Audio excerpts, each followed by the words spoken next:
আসসালামু আলাইকুম। Technique easy এডুকেশনের পক্ষ থেকে আপনাদের সবাইকে স্বাগতম জানাচ্ছি। প্রিয় শিক্ষার্থীরা, আজকের পর্বে আমরা বেশ কয়েকটি সংক্ষিপ্ত প্রশ্নের সমাধান করব। সবার প্রথমে আমাদের সামনে যে সংক্ষিপ্ত প্রশ্নটি রয়েছে, এখানে বলা হলো z-2 divided by z-1 equal to 2 minus 1 by z-1 এর সমাধান সেট নির্ণয় করো।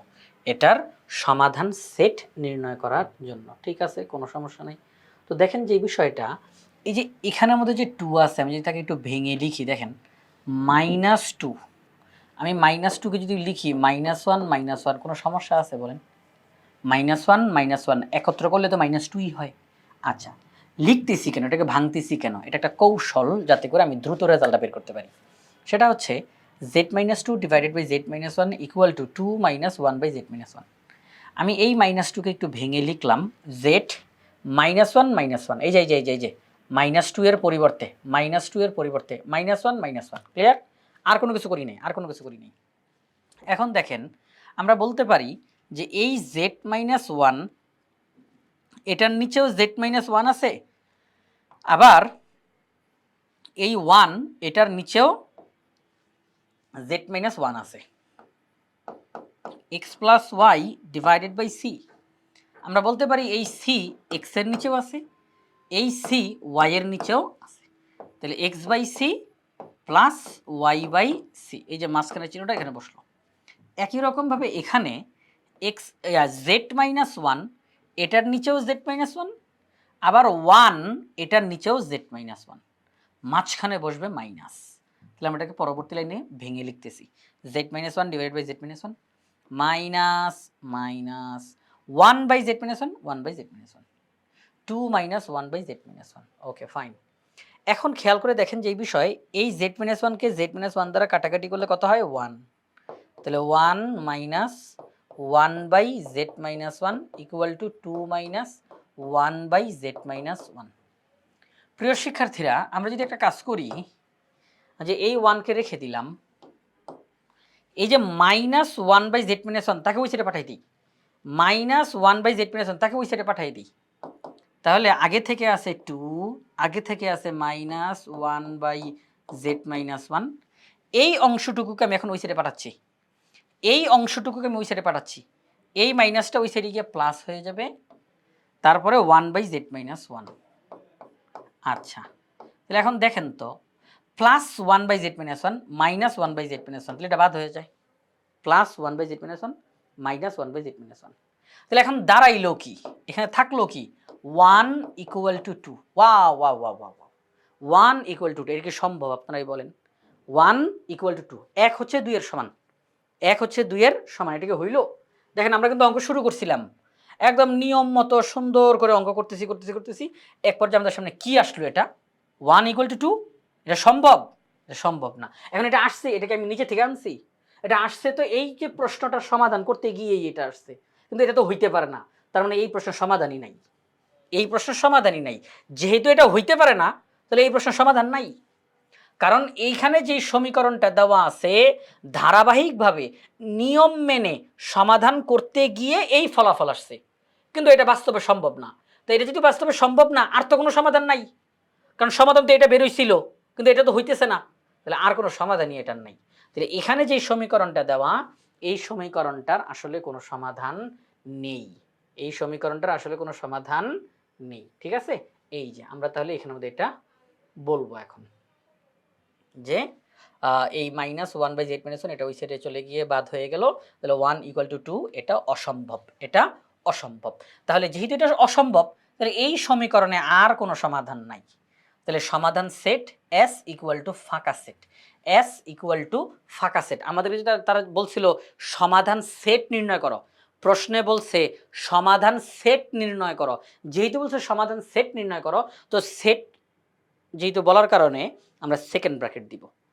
যদি এখানে কোনো ফলাফল বের হইতো, সঠিক উত্তর বের হইতো, যেই উপাদান বের হইতো তাদেরকে লিখে সেকেন্ড ব্র্যাকেট দিতাম, কিন্তু এখানে যেটা কোনো উত্তর বের হয় নাই, অর্থাৎ কোনো উপাদান নাই, তাহলে আমরা শুধুই সেকেন্ড ব্র্যাকেটটা দিব, অর্থাৎ ফাঁকা সেট বুঝাবো। সমাধান সেট বলার কারণে আমরা এই সেকেন্ড ব্র্যাকেটটা দিচ্ছি, তাহলে সমাধান সেট হলো ফাঁকা সেট, ঠিক আছে? তাহলে আমরা এই যে 9 নাম্বার যে সংক্ষিপ্ত প্রশ্নটা, এটা আমরা সমাধান করে ফেললাম। তো আমরা এখন পরবর্তী প্রশ্নের সমাধান করি। পরবর্তী যেই প্রশ্নটা আমাদের সামনে আছে, এখানের মধ্যে বলা হলো সমাধান সেট নির্ণয় করো। তো এই যে আমরা সমাধান সেট নির্ণয় করব, আবারও সেট নির্ণয় করতে বলছে, অর্থাৎ ফলাফল যারা বের হবে তাদেরকে সেকেন্ড ব্র্যাকেটের মধ্যে আমরা লিখব সেট হিসাবে। তো 1/x plus 1/x plus 1 equal to 2/x minus 1, এই সমীকরণটাতে চলক হচ্ছে x, এই x এর মান খুঁজে বের করাই হচ্ছে আমাদের কাজ। আমরা সমীকরণটা লিখলাম। হরগুলোর লসাগু করা যায় x এবং x প্লাস 1, লসাগু কি x ইন্টু x প্লাস 1।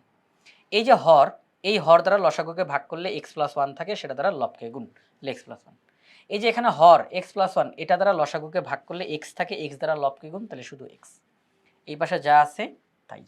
আচ্ছা, এখন দেখেন যেই বিষয়টা x আর x যোগ করলে কি হয় 2x, 2x প্লাস 1, x আর x যোগ করলে কি হয় 2x প্লাস 1। আচ্ছা, এখন আমরা আর গুণন করতে পারি, কি করতে পারি আর গুণন। 2x প্লাস 1 এটার সাথে x মাইনাস 1 গুণ করব, 2x plus 1 into x minus 1। আবার এই যে 2 এটা দ্বারা এখানে গুণ করব, তাহলে 2 দ্বারা যদি এখানে গুণ করি তাহলে 2x ইন্টু x প্লাস 1, 2 দ্বারা যখন এখানে গুণ করবো তাহলে 2x ইন্টু এক্স প্লাস 1, আমরা আড়াআড়ি গুণ করলাম, আড়াআড়ি গুণ করলাম। ওকে ফাইন। এখন দেখেন এই ব্র্যাকেটের সাথে এই ব্র্যাকেট মাঝখানে গুণ চিহ্ন, তাহলে গুণ করা দরকার। এই 2x দ্বারা এই ব্র্যাকেটটাকে গুণ করব, এই 1 দ্বারা ব্র্যাকেটটাকে গুণ করব। তাহলে চলেন গুণের কাজটা করে ফেলি। 2x দ্বারা এই ব্র্যাকেটকে গুণ করলে 2x দ্বারা x কে গুণ করলে 2x স্কোয়ার, 2x দ্বারা মাইনাস 1 কে গুণ করলে মাইনাস 2x, 1 দ্বারা গুণ করলে x প্লাস 1 দ্বারা গুণ করলে মাইনাস 1, 2x দ্বারা গুণ করলে 2x স্কোয়ার, তাহলে 2x। সবাইকে এক পাশে আনেন, সবাইকে এক পাশে নিয়ে আসেন। হ্যাঁ, এই যে এখানে সব কিছু এই পাশে নিয়ে আসেন। Minus 2x square minus 2x equal two 0, ওই পাশ ফাঁকা হয়ে গেছে, ওই পাশ ফাঁকা হয়ে গেছে, জন্য 0।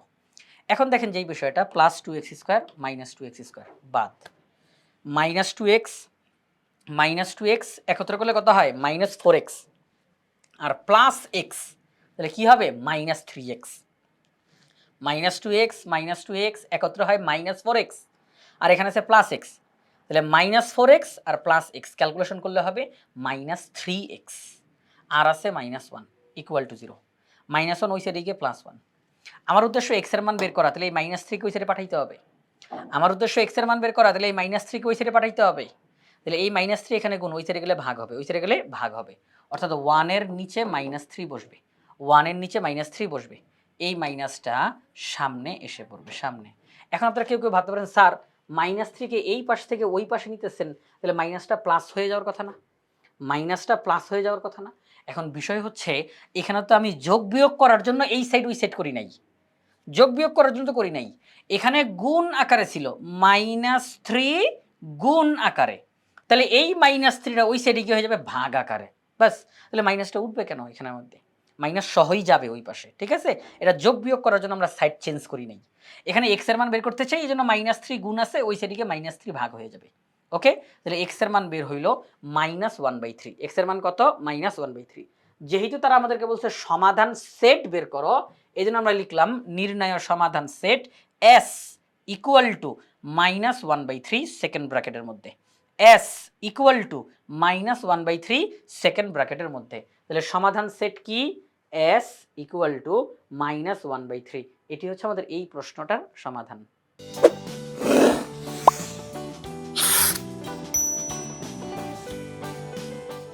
আমরা এখন পরবর্তী প্রশ্নে চলে যাই। পরবর্তী যেই প্রশ্নটা আমরা দেখতে পাচ্ছি, এখানেও আমাদেরকে সমাধান সেট নির্ণয় করতে বলছে, সমাধান সেট নির্ণয় করতে বলছে, এটা যোগ এটা সমান এটা। আচ্ছা ঠিক আছে, আমরা সমাধান সেট নির্ণয় করব, অর্থাৎ মূলত চলকের মান বের করব। এখানে চলক হচ্ছে x, এখানে চলক কি x। আচ্ছা ঠিক আছে, আপনারা কারো কারো বন্ধুদের প্রশ্ন আসতে পারে স্যার এখানে তো m আছে n আছে x আছে, তো x কেই কেন এখানে চলক বলা হচ্ছে। সাধারণত যখন একাধিক ইংরেজি অক্ষর থাকে তখন x y z এদেরকেই চলক হিসেবে প্রাথমিকভাবে গণ্য করা হয়। যখন অঙ্কের মধ্যে অনেকগুলো ইংরেজি অক্ষর থাকে তখন প্রাথমিকভাবে x y z এদেরকেই চলক হিসেবে গণ্য করা হয়। আচ্ছা ঠিক আছে, তাহলে আমরা সমীকরণটা লিখলাম। এখন এখানে যদি খেয়াল করেন, এখানে লব হিসাবে শুধু m, এখানে লব হিসাবে শুধু n, কিন্তু এখানে লব হিসাবে m প্লাস n। আমরা একটা কাজ করতে পারি, এই m প্লাস n কে কিন্তু ভেঙে লিখতে পারি, যেমন x plus Y divided by c। এখন দেখেন এই c কিন্তু x এর নিচেও আছে, এই c y এর নিচেও আছে, তাহলে আমরা ভেঙে লিখতে পারি x by c y by c। এই যে মাঝখানে প্লাস চিহ্ন সে এখন মাঝখানে বসবে, তাহলে x by c plus y by c, ঠিক আছে, x by c plus y by c। একই রকমভাবে এই এম এর নিচে m plus n minus x আছে, আবার এই এন এর নিচে m plus n minus x আছে, আর মাঝখানে প্লাস চিহ্ন। তাহলে আমরা এদেরকে ভেঙে লিখতে পারি। তো চলো আমরা পরবর্তী লাইনেই ভেঙে লিখব। M by m minus x plus n by n minus x. এখানে এসে ভেঙে লিখতেছি m by m plus n minus x plus n by m plus n minus x. এখন এটার লব আর এটার লব মিলে গেছে, এক পাশে নিয়ে আসি। এটার লব আর এটার লব মিলে গেছে, এক পাশে নিয়ে যাই। অর্থাৎ যাদের যাদের লব মিলছে এক পাশে, যাদের যাদের লব মিলছে এক পাশে। ওকে, তাহলে এম এম এক পাশে, এন এন এক পাশে। ওকে, ঠিক আছে। এখন আমরা হরগুলোর লসাগু করব। হরগুলোর লসাগু করব। এম মাইনাস এক্স বাদ থাকবে কি m plus n minus x, সেটা দ্বারা লবকে গুণ। আমি মূলত বাদ কেন বলছি, হর দ্বারা লসাগুকে ভাগ করতে হয় না, তো হর দ্বারা লসাগুকে ভাগ করলে এটার এটা কাটা যাবে, তাহলে থাকবে এইটা। তো এটা দ্বারা লবকে গুণ, তাহলে লবের মধ্যে আছে এম, সেটা দ্বারা এটাকে গুণ করতে হবে। এম আর এম গুণ দিলে M square, M R N গুণ দিলে এম এন, এম এবং মাইনাস এক্স গুণ দিলে মাইনাস এম এক্স। ওকে, ঠিক আছে, এতটুকু আমরা পেলাম। এবার এই হর দ্বারা এই লসাগুকে ভাগ করলে এটা এটা বাদ থাকবে এম মাইনাস এক্স। এই এম মাইনাস এক্স দ্বারা লবকে গুণ, এম মাইনাস এক্স দ্বারা লবকে গুণ। লবের মধ্যে মাইনাস এম আছে, এই যে মাইনাস সহ ধরতে হবে, মাইনাস এম। তাহলে মাইনাস এম দ্বারা যদি আমরা গুণ করি, তাহলে minus m square minus m minus plus m x, plus m x. Clear? একদম হুবহু একই সিস্টেমে আমরা এই পাশেও কাজটা করব। হরগুলোর লসাগু, এটা দিয়ে ভাগ, যেটা থাকবে সেটা লবকে গুণ, হুবহু একই রকম ভাবে। তাহলে সেখানে আর বলার প্রয়োজনীয়তা নাই, আশা করি আপনারা সবাই পারবেন। এখন দেখেন আমরা একটু যোগ বিয়োগ করি। Plus m square minus m square, তারপরে minus m x plus m x বাদ, তাহলে থাকে কি এম এন ডিভাইডেড বাই এই হরটা। এখানে plus n square minus n square minus n x plus n x, থাকে কি minus m n divided by হর। এখন এখানেও লবের মধ্যে এম এন আছে, এখানেও লবের মধ্যে এম এন আছে, এখানে হরের মধ্যে m plus n minus x আছে, এখানে হরের মধ্যে m plus n minus x আছে। তো আমরা এখন এদেরকে বাদ দেওয়ার চেষ্টা করব। বাদ দিলে হবে কি অঙ্কটা ছোট হয়ে যাবে, অঙ্কটা ছোট হয়ে যাবে। কিভাবে করে বাদ দিব? এই যে এম এন, আমি যদি এখানে কাজ করি একটা গুণ চিহ্ন দিয়ে নিচে লিখি এম এন, আর এই যে m plus n minus x, এটা যদি আমি উপরে লিখি m plus n minus x, অর্থাৎ আমি বলবো উভয় পক্ষকে m plus n minus x divided by m n দ্বারা গুণ করে পাই। উভয় পক্ষকে m plus n minus x divided by m n দ্বারা গুণ করে পাই। তাহলে কি হবে, এইটা এটা কাটা, এটা এটা কাটা, ওকে থাকবে 1, এটা এটা কাটা থাকবে -1, এটা এটা কাটা। তাহলে আমরা এখন রেজাল্টটা লিখে ফেলি। 1 by m minus x -1 by n minus x. আমরা এখন আর গুণন করতে পারি ভাইয়া, আর গুণন করতে পারি, আর গুণন করতে পারি, আর গুণন করতে পারি। তো চলেন আর গুণনটা করে দেই। -1 দ্বারা এটাকে গুণ, তাহলে -1 দ্বারা এটাকে গুণ করলে minus m minus m minus plus x, 1 দ্বারা এটাকে গুণ এন মাইনাস এক্স। চলকগুলোকে একপাশে নিয়ে আসেন, অন্যদেরকে আরেক পাশে, চলকগুলোকে একপাশে নিয়ে আসেন, অন্যদেরকে আরেক পাশে। তাহলে এক্স আছে, এই মাইনাস এক্সকে এই পাশে আন, প্লাস এক্স, মাইনাস এমকে ওই সাইডে পাঠিয়ে দেন, তাহলে প্লাস এম। তাহলে এখন দেখেন কি হইল, 2x equal to m plus n, 2x equal to m plus n. আমার উদ্দেশ্য এক্স এর মান বের করা, তাহলে এই 2 এখানে গুণ, ওই সাইডে ভাগ হয়ে যাবে। তাহলে এক্স এর মান কত আসলো, এক্স এর মান আসলো m plus n divided by 2। X এর মান কত, m plus n divided by 2। আমাদেরকে যেহেতু তারা বলছে সমাধান সেট নির্ণয় করো, আমরা লিখলাম S equal to m plus n divided by 2 second ব্র্যাকেটের মধ্যে। সেট বলছে তো m plus n divide by 2 second ব্র্যাকেটের মধ্যে। ঠিক আছে, তাহলে আমরা এই প্রশ্নটারও সমাধান করে ফেললাম। তো প্রিয় শিক্ষার্থীরা, এই যে আমরা সংক্ষিপ্ত প্রশ্নগুলো সমাধান করলাম, এই প্রশ্নগুলো বাংলাদেশের সর্বপ্রথম পূর্ণাঙ্গ ডিজিটাল সহায়ক বই ইজি ম্যাথ বই থেকে আমরা সমাধান করেছি। ইজি ম্যাথ বইয়ে প্রত্যেকটা টপিক্সের সমাধান করে দিয়ে সেগুলোর ভিডিও ধারণ করে পাশে কিউআর কোড দেওয়া আছে, অর্থাৎ শিক্ষার্থীরা যে কোনো সময় প্র্যাকটিস করতে গিয়ে পাশে থাকা কিউআর কোড স্ক্যান করার সাথে সাথে ওই নির্দিষ্ট টপিক্সের সমাধানের ভিডিও তার সামনে চলে আসবে। এটা শিক্ষার্থীদের জন্য অনেক বেশি উপকারী হবে, তাই আশা করব আপনারা সবাই ইজি ম্যাথ বইটি সংগ্রহ করে ফেলবেন ইনশাআল্লাহ।